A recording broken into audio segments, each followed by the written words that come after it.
Olá, bem-vindos ao programa Professor Merino Responde. Eu sou advogado, professor de Direito e sempre estou aqui com um tema novo. Hoje eu estou aqui com o Dr. Ricardo Medeiros. Ele é advogado, é especialista na área de Direito Empresarial e atua também aqui na região de Canoas, né? Então, o tema que nós vamos trabalhar hoje é sobre o direito empresarial, né? Então, eu começo perguntando ao Dr. Ricardo o que é uma sociedade empresarial. Bom dia, professor Merino. Parabéns aí pelo sucesso do programa e pela oportunidade de estar aqui conversando com essa audiência qualificada. Tá? Uma sociedade empresária, a pergunta, a definição no Código Civil que ela é uma organização econômica, tá, constituída por uma ou mais pessoas, que visa a objetivação do lucro. Ela tem personalidade jurídica e patrimonial própria, ou seja, não se confunde com as pessoas físicas que a constituíram, certo? E tem todo um regramento, uma legislação que trata da forma de constituição, das suas relações com o mercado, as questões também de como os sócios obtêm os seus lucros, a divisão desses lucros ou dividendos, dependendo da personalidade jurídica, e as questões também tributárias importantes. E, doutor, quais são os tipos de sociedade empresarial? Porque a gente tem aqui telespectadores de todas as áreas, né?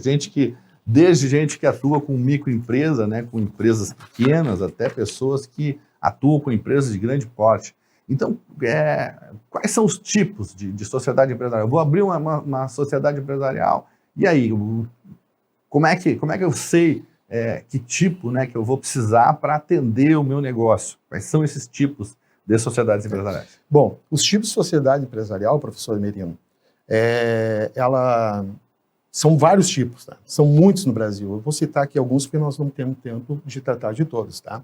Mas os principais tipos são sociedades simples, que geralmente as sociedades simples são profissionais que atuam na área intelectual, né, ou área médica, eles se reúnem, formam essa sociedade.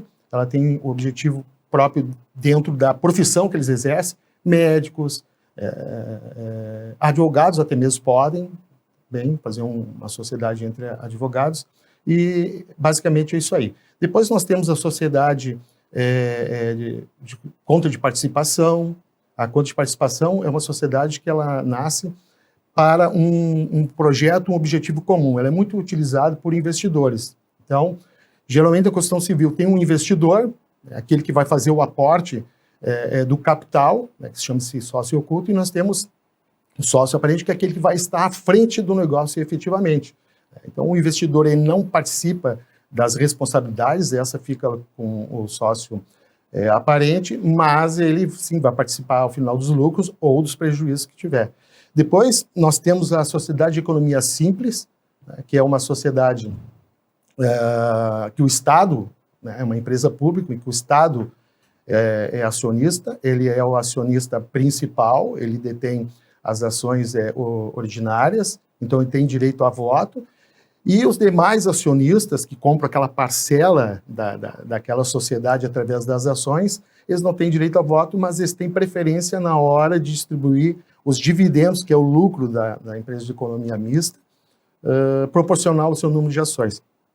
E nós temos, por fim, a sociedade limitada, e deixei por fim porque ela é a mais comum, a mais usual, né?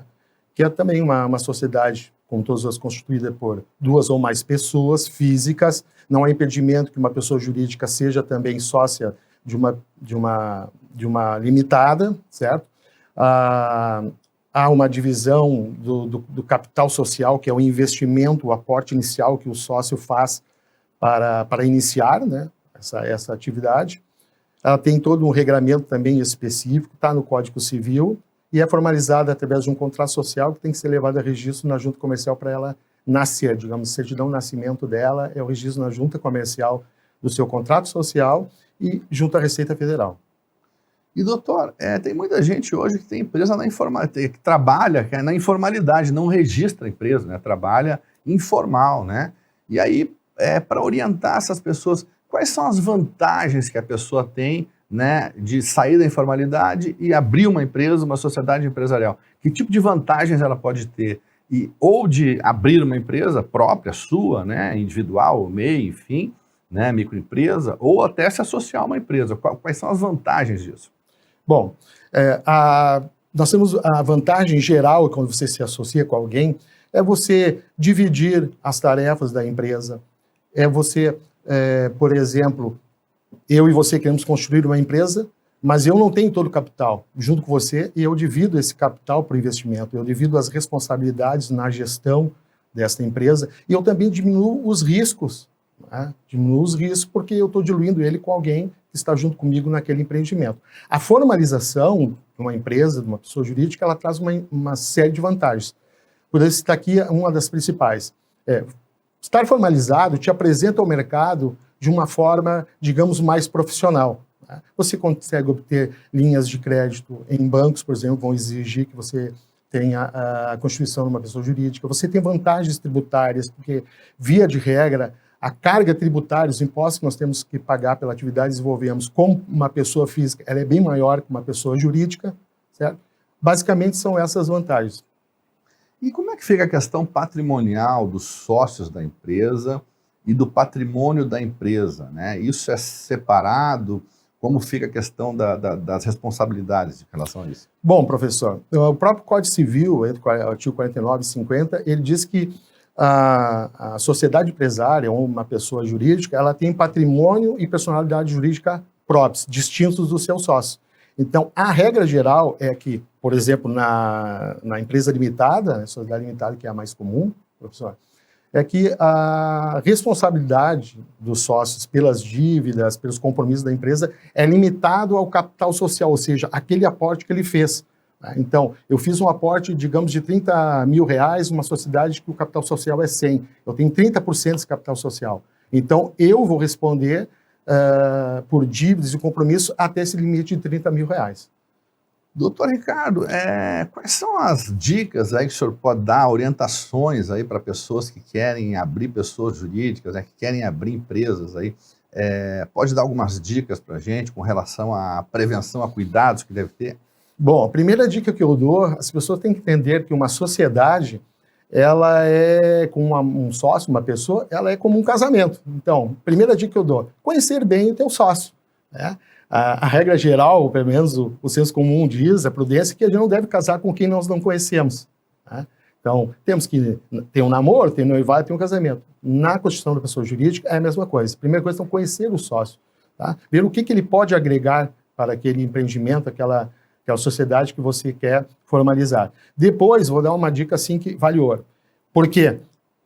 Porque 40% das empresas no Brasil abertas, elas não chegam a 5 anos. E muitas não chegam a 2 anos. Elas fecham antes, elas quebram antes, elas são extintas antes. Então, para você não fazer parte dessa estatística, procure o SEBRAE, que é o Serviço Brasileiro de Apoio à Micro e Pequena Empresa. Lá eles têm consultores, os serviços geralmente são gratuitos, eles vão dar todo um suporte, como se faz um planejamento de negócio, como se apura o nicho de mercado que você quer trabalhar, os custos que você vai ter, com tributos, aluguéis, condomínio, taxas, alvarás, licenças. Procure um advogado especialista nesta área, que ele vai fazer o contrato social, ele vai esclarecer para vocês qual é o tipo jurídico adequado, digamos assim, para aquela empresa que você quer construir com o seu sócio, não é? E também, não menos importante, é buscar uma assessoria contábil, um contador que vai ajudar você a fazer o registro disso junto, o contrato social junto à junta comercial, desculpa a redundância, e também na Receita Federal. Ele vai auxiliar no controle das despesas, fazer os balanços, e também, muitas assessorias, como a que nós temos lá no nosso escritório contadora, ela faz também um planejamento estratégico para ajudar a empresa no seu dia a dia a maximizar os seus lucros. Isso é muito importante para não cair naquela estatística que eu falei há pouco das empresas que fecham. Ok. E, doutor Ricardo, juridicamente, patrimonialmente, todos os sócios respondem de forma igual ou existe diferença com relação ao tipo de sócio da empresa? Existe sim diferença, tá? Como eu disse antes, o patrimônio da empresa ela é separado do patrimônio dos sócios, tá? E os sócios, eles têm responsabilidade patrimoniais distintas de acordo com a sua colocação dentro da empresa. Então, nós temos, por exemplo, o sócio cotista, que ele só participa com o aporte do capital e não se envolve com nada da empresa, não quer saber da empresa. No final do mês, no final do ano, ele quer saber só de receber a divisão dos lucros da empresa, que isso tem que estar no contrato social, ou participar também do prejuízo que a empresa pode dar. Nós temos aquele sócio, que todo sócio, na verdade, ele aporta cota no seu investimento inicial, mas ele participa já da empresa, ele auxilia os demais sócios, ele faz atendimento ao público, pode cuidar de serviços gerais. E nós temos o sócio administrador, que é aquele responsável, fica incumbido de fazer realmente a gestão.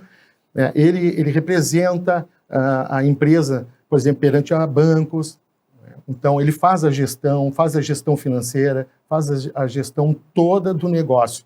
E ele tem, digamos, por isso, uma participação, né, no que ele vai ganhar com a empresa, que chama de prolabore, né, que é pelo trabalho. Então, o sócio administrador geralmente tem um prolabore, né, que é uma retirada mensal maior que os demais sócios. Não que os outros não possam ter, o contrato social pode dizer isso. E no final do ano, assim como os outros sócios, ele também participa nos lucros da empresa.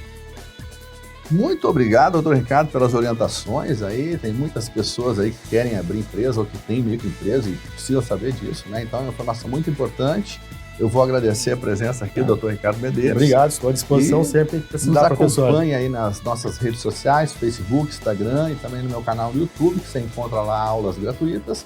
Qualquer dúvida pode mandar no WhatsApp para a gente, 9962-262, prefixo 51.